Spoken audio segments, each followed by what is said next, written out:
All right, let's get into it. So we're going to be talking about training camp news part 2. First situation, we're going to be talking about the Leonard Fournette release. Happened a couple days ago. No one claimed him off the waiver wire.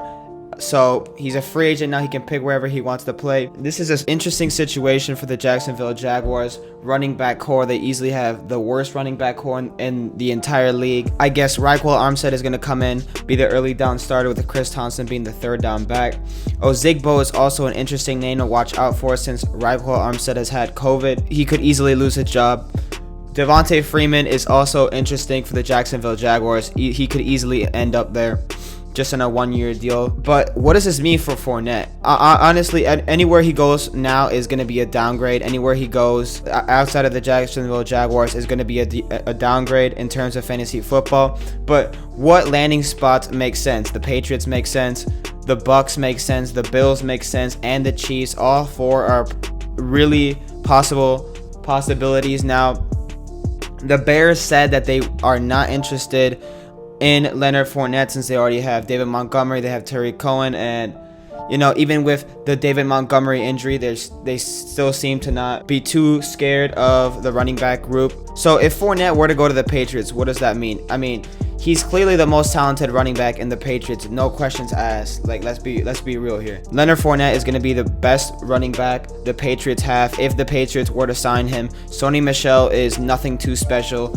He can't pass block. He can't catch the ball. James White is going to be primarily the third down running back, catching the ball. That's what his role has always been, and it's not going to change even if we sign Leonard Fournette. Damian Harris is more than likely going to take over the Rex Burkhead role as the early down runner / the balanced running back. So we could easily have a core group where Lamar Miller gets cut easily because he's not that good. We could have Rex Burkhead being cut, and this is how the running back situation would look like in New England, with Fournette as a starter, Sony Michel as the backup, James White as the third down back, and Damian Harris as the balanced back, the Rex Burkhead type of role, which he'll get. And honestly, for Fournette, this is probably the best situation he can be with Cam Newton, the Patriots organization. This is exactly what Leonard Fournette needs on a 1-year prove-it deal where he can actually go out and get an extension somewhere else and get paid, because I think this is the best fit for Leonard Fournette, because he would easily come in and be the best running back the Patriots have. Bills have also had interest, and that's really an interesting one.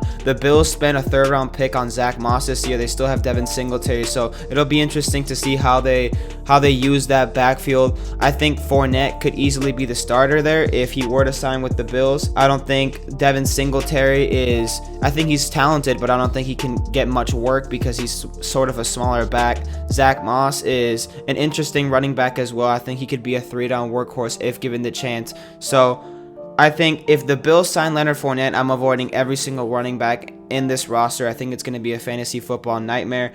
With the Patriots, though, I think if Leonard Fournette does sign there, Sony Michel is not draftable. Damian Harris isn't draftable anymore. James White stays the same because his role is not going to change. But I think Fournette could be a low-end to mid running back 2 with the New England Patriots, and I think that's his best bet to be fantasy relevant this year. Another situation that I actually kind of like is with Leonard Fournette signing with the Chiefs, being CEH his backup, and he'll primarily be the early down workhorse, with CEH being the pass catching third down running back in this offense. This one's a little bit more unlikely, but if Leonard Fournette can secure that goal line work with the Chiefs, that is super valuable in fantasy football, and I think he could also maybe be an RB2 in that offense, even with being CEH's backup and sort of that Mark Ingram, Alvin Kamara role. But I think the Patriots is the best situation for him and the best landing spot for him in terms of real life and fantasy football. The second situation I want to talk about too is one of the running backs that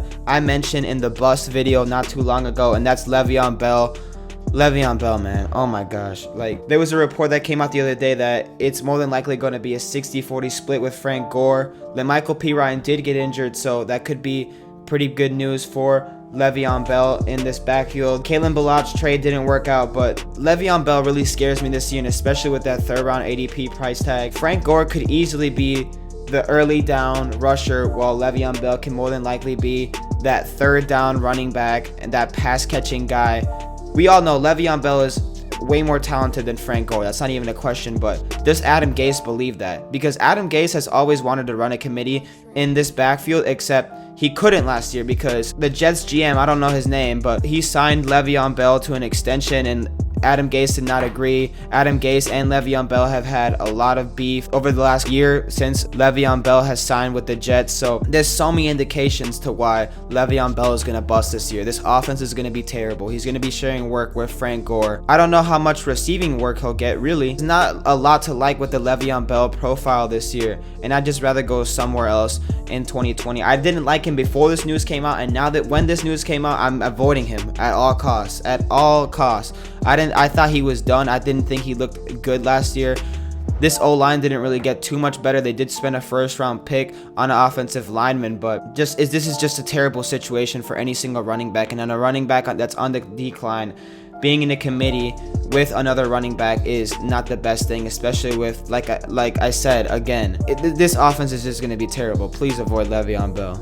The third piece of news that I'm going to talk about in this video is Alvin Kamara holdout. Now, we've heard reports that Alvin Kamara could be traded. We've heard reports that Alvin Kamara and the Saints aren't close to getting a deal done. We heard reports that the Saints and Kamara are close to getting a deal done. We've heard reports that Kamara wants CMC money, which I don't believe he's worth. Will an Alvin Kamara contract get done? I think so, but I think this news has more in terms of fantasy to do with Alvin Kamara owners need to get Latavius Murray on their team. If you are an Alvin Kamara owner and you have a draft coming up and you draft Kamara with the 4th pick, you need to get Latavius Murray on your team, because if anything were to happen to Alvin Kamara, Latavius Murray is a plug-and-play RB1 just like we saw last year. Latavius Murray was the best running back in all of fantasy football those 2 weeks that Alvin Kamara went down with an injury. If you draft Alvin Kamara, Latavius Murray is a must this year. Just because of the contract issues, just because of the holdout issues.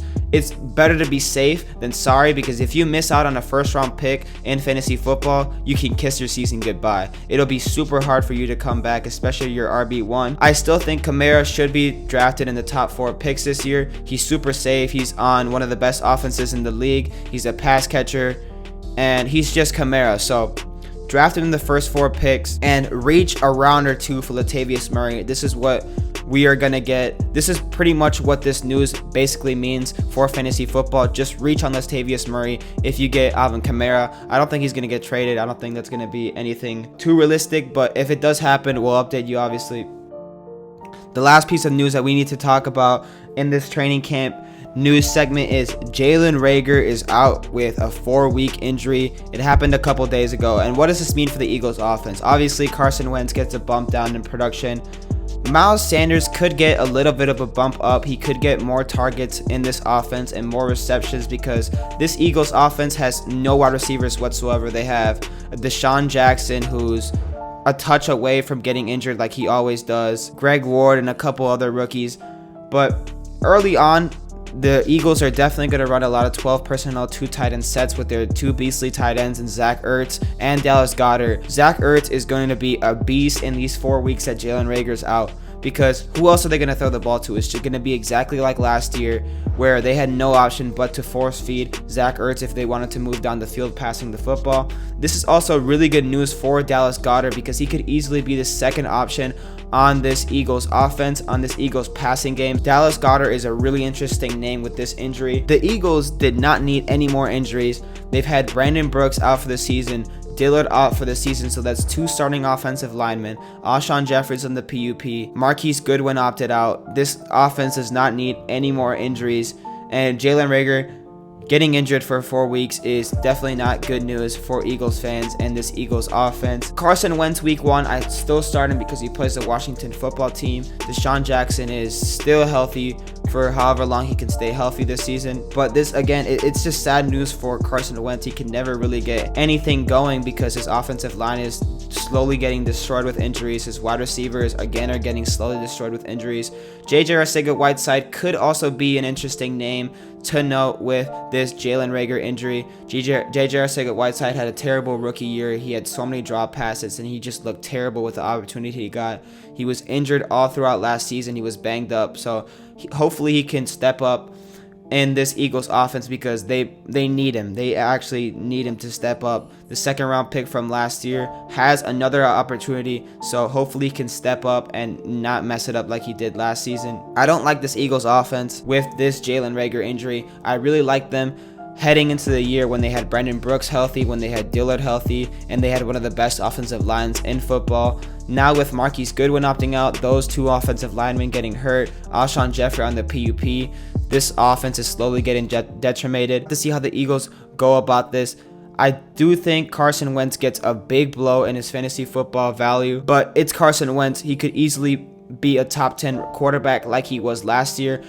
Because last year in 2019, Carson Wentz was the QB9, and that was with Greg Ward as his wide receiver 1. So if he can just get any sort of wide receiver help, any sort of help whatsoever besides Zach Ertz, that could easily put him over the edge and maybe even put him as a top 5 QB, especially when Reagor comes back. If he can actually take control of that dominant alpha wide receiver, that's all Carson Wentz needs to be a top 5 quarterback this year, because he plays Washington twice a year and he plays the Giants twice a year. He has a pretty good schedule for quarterbacks. So yeah, I just feel bad for Carson Wentz. It'll be interesting to see what the Eagles offense